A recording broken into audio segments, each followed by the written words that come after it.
Hello, this will be my strategy for clearing the permanent map of CC2 with risk 18 in the first week. This will be the contracts we use.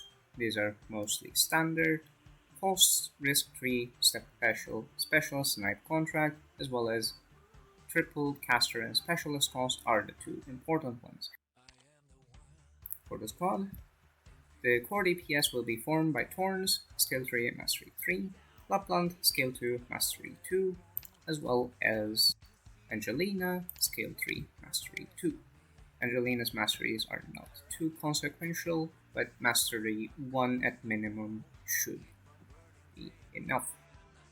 Next we need Melantha as one of the most important units, as Melantha will be the one killing the casters on the right lane. Any strong unit who is capable of killing them, any duelist guard like Matoimaru or Scotty, or any roller like Bee Hunter should be able to work as long as they're leveled enough.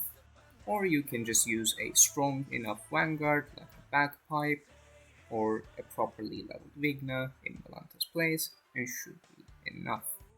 Next we need two medics, one AoE medic. Perfumer works really well thanks to the passive healing talent, as Melantha will not be receiving any healing directly from the medics.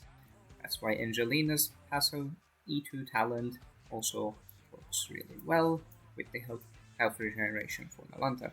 Next we need Myrrh.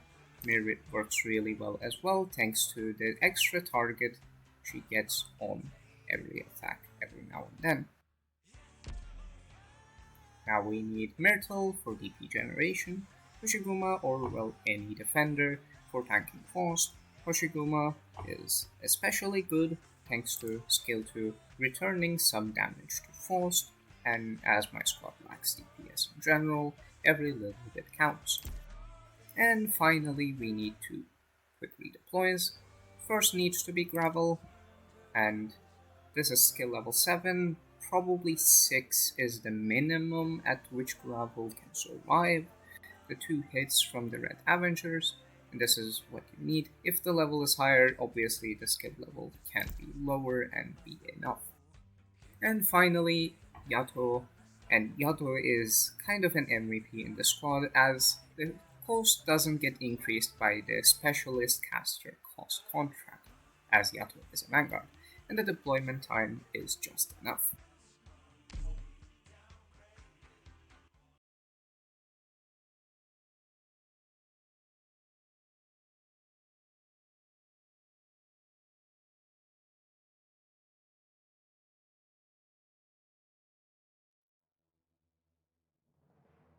First we deploy Myrtle in the corner here, looking down.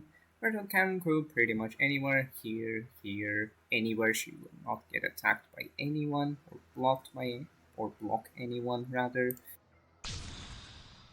But Myrtle worked best in that corner as Faust is going to path that way and Myrtle gets the most time to attack Faust in that position. Besides here, but Faust is invulnerable in this time. Next we deploy Thorns, here looking down, and afterwards we deploy single target medic for Thorns and activate Thorns' skill.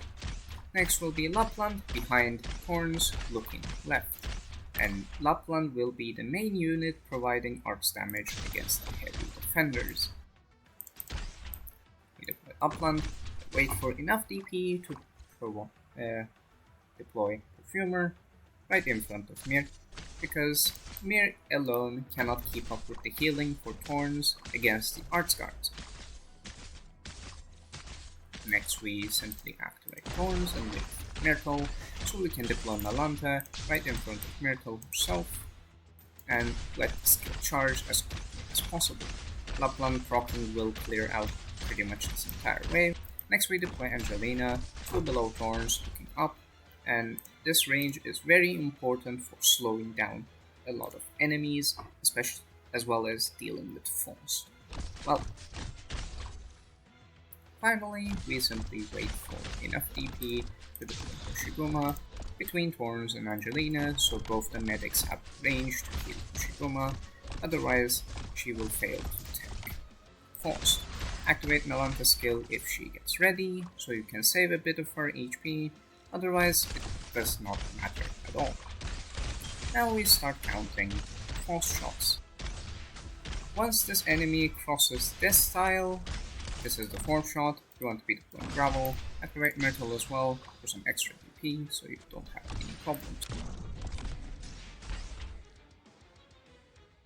Next, we wait for the Avenger to be directly below Angelina, and that is when we will activate Angelina's skill to deal with both the Avenger and the enemies coming from the left. Weakening out the heavy defender is very useful as Lapland is not ready.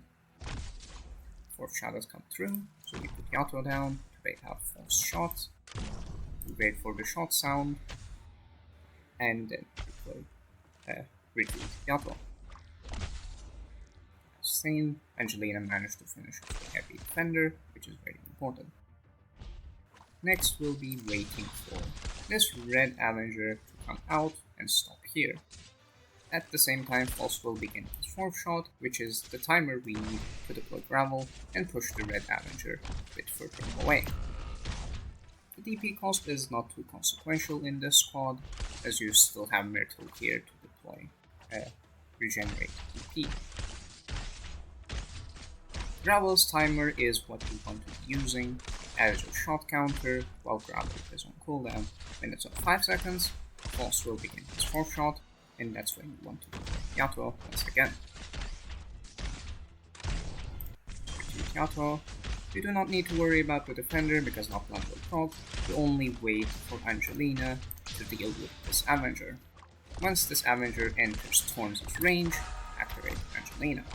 You can also use Yato as a counter around when it's 20 seconds, False will begin his fourth shot, and that is when you want to deploy Gravel. You want to be deploying Gravel in front of Avenger so you can push him a bit further away so he will not reach Thorns.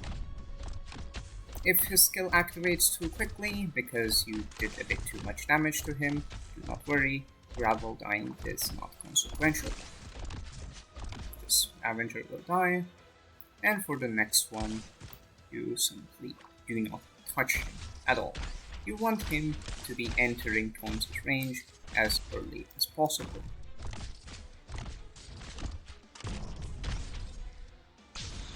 Activate Melantha's skill if you have spare time, it does not matter too much. This heavy defender is the main problem. We want to be keeping him away from Thorns as long as possible. Activate Angelina's skill once again when the Avenger enters Thorns' range. Put Gravel in front of the heavy defender to block him, so Thorns gets as much time as possible to attack the Avenger. This is very important, otherwise the heavy defender will reach Thorns and block his attacks. And the Avenger will survive if this happens. You need the Avenger to die to Thorns. The fourth hat has come through, deploy Yato and travel from now on as far as possible from False. Once these enemies die, retreat Lapland, retreat Melantha, as you will need Lapland where Melantha was deployed before later on to be providing arts damage. Next you simply keep counting shots on False or keep track through the cooldowns, which is much easier in my opinion, and keep deploying Gravel and Yato as far away from False as possible, and use Angelina the moment she is ready to slow down False and do some extra damage.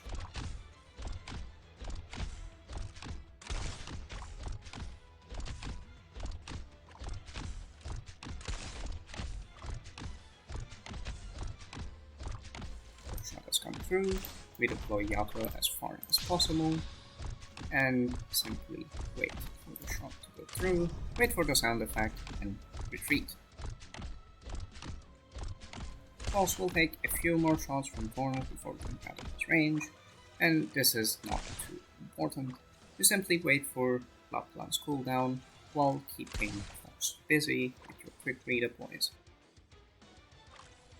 First shot has come through, we deploy Gravel here, we deploy Lapland where Melantha was, looking left, so she gets 4 tiles worth of time to attack Faust. You can also deploy Melantha alongside one of the Ray deployers to do some extra damage. You will have enough DP, so do not worry about it. Simply wait for the fourth shot to come through, which is the next one. Once it begins the animation, deploy Melantha and deploy Yato as far as possible to do some extra damage.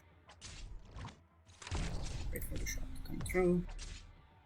You can now retreat Melantha. Extra damage has come through, so we simply wait.